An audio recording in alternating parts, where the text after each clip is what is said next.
মালদায় ফের গ্রেপ্তার বাংলাদেশি। মালদার হবিবপুর থানার পুলিশের হাতে গ্রেপ্তার 5 বাংলাদেশি। ধৃত 5 জনকেই মঙ্গলবার মালদা জেলা আদালতে পেশ করে হবিবপুর থানার পুলিশ।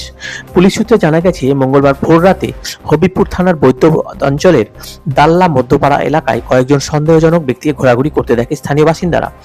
বিষয়টি সন্দেহজনক মনে হওয়ায় তারা হবিবপুর থানায় খবর দেন। খবর পেয়ে দ্রুত ঘটনাস্থলে পৌঁছে পুলিশ 4 জনকে গ্রেপ্তার করে।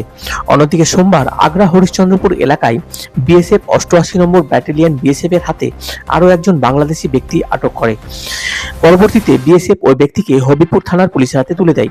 এই নিয়ে মোট 5 জনকে গ্রেপ্তার করা হয়েছে।